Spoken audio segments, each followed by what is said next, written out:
में एक पैरा वो दे देगा, उसको इंग्लिश में कन्वर्ट करने के लिए आपको बोलेगा। अभी इसी पे करा देंगे, उसको शायद रहने दो। ठीक, एक बार फिर से पूरा रिपीट कर देते हैं। तो पेपर कितने सेक्शन से बटा है? सेक्शन ए, बी और सी। पहला जो है वो रीडिंग स्किल है। रीडिंग स्किल का मतलब आप पढ़ेंगे, पढ़ करके आंसर स्टिक करेंगे। जिन बच्चों के इंग्लिश पढ़ने की क्षमता और समझने की क्षमता होगी उनको 20 नंबर पाने से कोई नहीं रोक सकता है, क्योंकि ये एमसीक्यू ही रहेगा। और एमसीक्यू है तो कंफ्यूजन कैसे क्रिएट करता है ये, जब 4 ऑप्शन जो ये देगा तो ऐसा लगेगा ना कि चारों सही है। आंसर ये ऐसे बनाता है कि लगेगा जैसे कि चारों के चारों ऑप्शन आपके सही है। दूसरा जो आपका पार्ट होगा वो सेक्शन बी ग्रामर का होगा, जिसमें ग्रामर और राइटिंग स्किल आएगा। तो ग्रामर में तो आपका ये वाला पार्ट हो गया, फिर इन द ब्लैंक्स वाला, और राइटिंग स्किल में आपका ये दोनों पार्ट हो गए। बहुत इंपॉर्टेंट ये आपका 20 नंबर में आ जाएगा। तीसरा पार्ट जो है वो सबसे ज्यादा लेंथी पार्ट है, जो कि आप जितना भी अंग्रेजी पूरे साल भर में अपने, क्या नाम है बुक का आपके,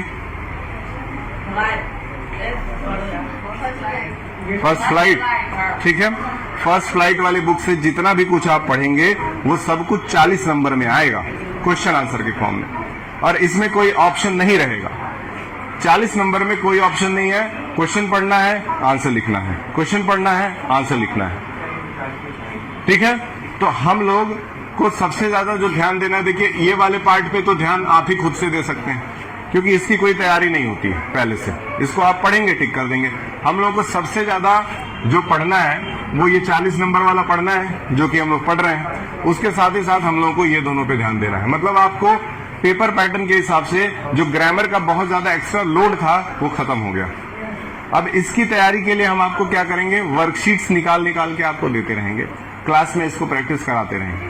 ठीक, अंकित सर से बोलेंगे वो वर्कशीट निकाल के हर एक बच्चे को एक शीट दिया जाएगा, और वो बच्चा उसको पढ़ेगा, पढ़ करके टिक करेंगे आप, वहीं जमा होगा, फिर चेक करके आपको मिल जाएगा। हफ्ते में कम से कम 1 से 2 बार ऐसा हम लोग इस वाले पार्ट के लिए करते रहेंगे। ठीक है, आपकी तैयारी के लिए स्कूल इस बार ठीक ठाक इन्वेस्टमेंट यानी कि खर्चा पेजेस के रूप में करेगा। जैसे यूनिट टेस्ट में आपने देखा होगा, आप सब लोगों को पेपर इस बार दिया गया था। ठीक है, लगभग 6000-7000 पेजेस खर्चा हुए हैं स्कूल के, जबकि पहले ऐसा करना नहीं पड़ता था। बोर्ड पे लिख दिए, बच्चे उतार लेते थे उसको। ठीक है, तो पेजेस के रूप में आपको ये काम हम करवा देंगे। लिटरेचर आप पढ़ रहे हैं डेली 2 चैप्टर इसमें से आप पढ़ भी लिए हैं, 2 स्टोरीज ऑफ फ्लाइंग पढ़ लिए हैं। इसके क्वेश्चन आंसर आपके ग्रुप में चले गए होंगे, गए हैं। एरोप्लेन वाले का क्वेश्चन आंसर गया है, वो फर्स्ट पार्ट का गया है ना। ठीक है, तो उसको आप कर लीजिएगा जिस दिन कॉपी मांगा जाएगा।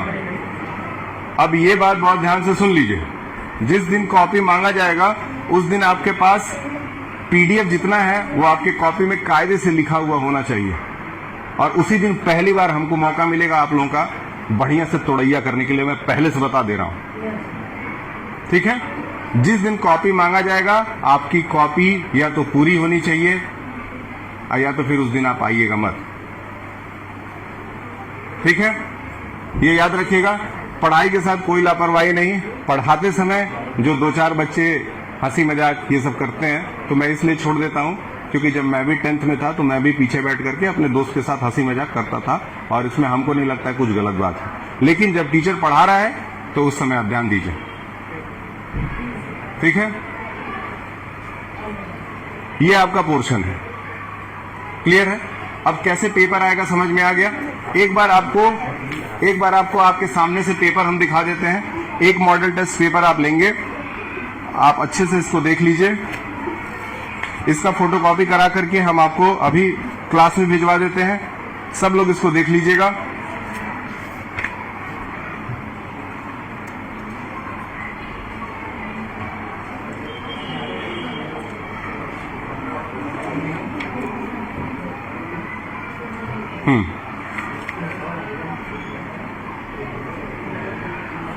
लीजिए, आप खड़े होइए, ये लीजिए, ये सैंपल पेपर 2 है ना, इसका और यहां तक का फोटोकॉपी करवा करके, कहां तक का, जहां तक आंसर लिखा हुआ है। हाँ, आंसर के पहले का ही हमको चाहिए। आंसर भी आ जाएगा, कोई बात नहीं है, यहाँ तक का फोटोकॉपी करा करके आप लेकर के आइए अंकित सर से बोल के। ठीक है, आपको एक पेपर पूरा निकाल करके दे रहा है आपकी क्लास में, एक सब लोग आप लोग देख लीजिएगा किस तरह से आपका पेपर आएगा। ठीक, उसी तरह से यूपी बोर्ड वाले बच्चों को भी एक पेपर निकाल के दे देंगे, आप लोग अच्छे से देख लीजिएगा। उसके हिसाब से आपको पूरे साल पढ़ना रहेगा। और इस बार आपका ग्रामर का झंझट समझ लीजिए खत्म हो गया है, केवल आपको लिखने आना चाहिए कायदे से, और उतना करना मेरे ख्याल से कोई बड़ी बात नहीं है। ठीक, जब तक वो आती हैं तब तक हम लोग एक चैप्टर जो है वो स्टार्ट करते हैं।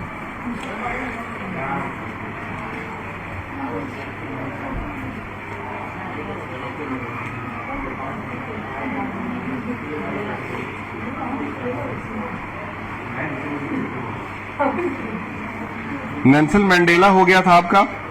क्या आपने टाइगर इन द जू पढ़ लिया है? नहीं पढ़ा है ना?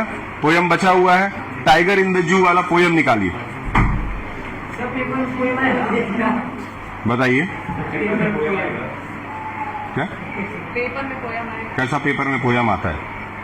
अभी हम तुम्हारे सामने पेपर दे रहे हैं, उसमें अगर कहीं पोयम पूछा होगा कि 8 लाइन पोयम लिख के दिखाइए, ये गरीबों वाला काम छोड़ दीजिए।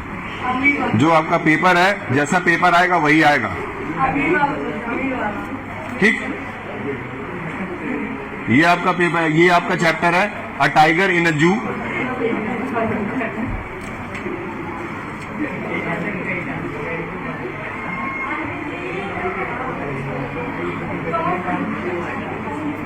अब आप 10th के सीबीएसई में बैठेंगे तो 10th के सीबीएसई के स्टैंडर्ड के हिसाब से जो कुछ आएगा वही पढ़ना है, कुछ भी फालतू एक्स्ट्रा चीज नहीं पढ़ना है कि बैठ के पोयम याद कर रहे हैं, उसका कोई सेंस नहीं बता। चैप्टर का मतलब आपको याद होना चाहिए। कहीं से भी एमसीक्यू बना के पूछेगा वो, कहीं से भी क्या पूछेगा? एमसीक्यू बना के पूछेगा या सवाल लिखने के लिए देगा, वो आपको आना चाहिए। अ टाइगर इन अ जू, ठीक है। अ टाइगर इन अ जू चैप्टर जो है वो एक ऐसे शेर के बारे में व्याख्या करता है, बताता है, जिसको जू के अंदर पिंजड़े में चारों तरफ से कैद करके रखा गया है। ठीक, तो एक शेर, ठीक है। अभी चैप्टर आपका स्टार्ट नहीं हो पाएगा, इसमें ही रोकते हैं, लेकिन 2 मिनट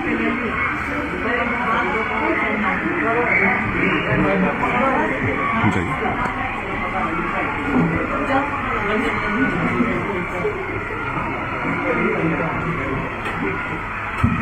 अरे डायरेक्ट मत कर दे, चला दो मालूम तुम मत बोलो।